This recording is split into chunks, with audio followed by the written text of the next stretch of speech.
சென்னை ராயப்பேட்டையில் திமுக தாவேக நிர்வாகிகளிடையே ஏற்பட்ட மோதல் தொடர்பாக இருதரப்பினர் மீதும் வழக்கு பதிவு செய்யப்பட்டுள்ளது.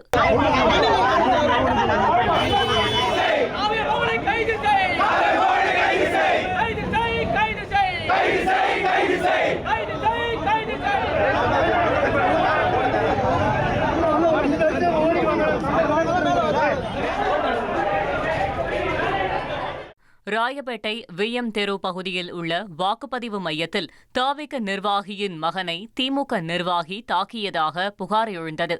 தொடர்ந்து தாவேகவினர் சாலை மறியலில் ஈடுபட்டனர். இந்நிலையில் இருதரப்பும் ஐஸ் ஹவுஸ் காவல் நிலையத்தில் அளித்த புகார்களின் பேரில் வழக்குப்பதிவு செய்யப்பட்டுள்ளது. திமுக நிர்வாகி மோகன் மீது 4 பிரிவுகளிலும், தாவேக நிர்வாகி ரதி உள்ளிட்டோர் மீது 3 பிரிவுகளிலும் வழக்குப்பதிவு செய்யப்பட்டுள்ளது.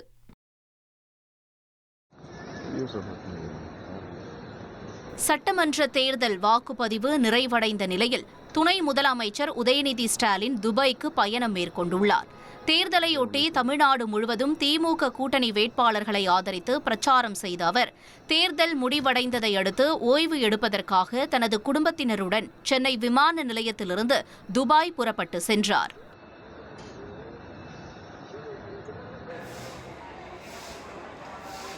திருச்செந்தூர் சுப்பிரமணிய சுவாமி கோவிலில் பக்தர்கள் கூட்டம் அலைமோதியது.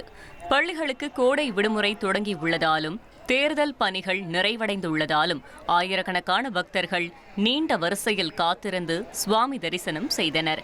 பல்வேறு மாவட்டங்களில் இருந்து வருகை தந்த பக்தர்கள் கோவில் முன்புள்ள கடலில் புனித நீராடி நாழிக்கிணற்றில் குளித்துவிட்டு குடும்பத்தினருடன் முருகனை தரிசனம் செய்தனர்.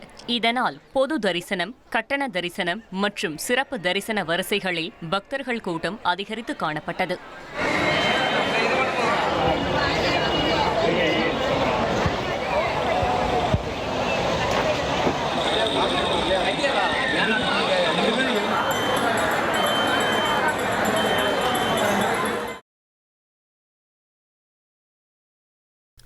உலக புகழ்பெற்ற மதுரை சித்திரை திருவிழாவில் கள்ளழகர் ஆற்றில் இறங்கும் நிகழ்விற்காக வைகை அணையிலிருந்து வினாடிக்கு 500 கன அடி தண்ணீர் திறந்துவிடப்பட்டுள்ளது.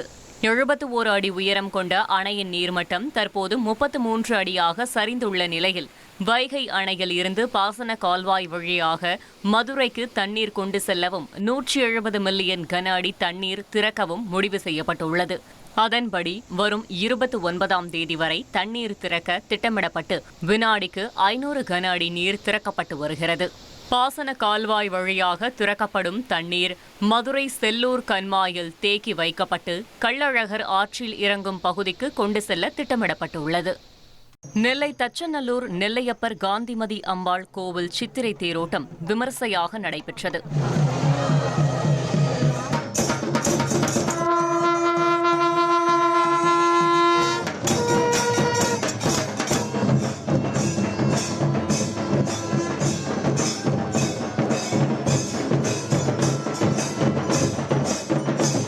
கடந்த 16ஆம் தேதி கொடியேற்றத்துடன் தொடங்கிய இவ்விழாவின் 9ஆம் நாளில் அதிகாலையிலேயே நடை திறக்கப்பட்டு சுவாமி அம்பாளுக்கு சிறப்பு பூஜைகள் நடத்தப்பட்டன.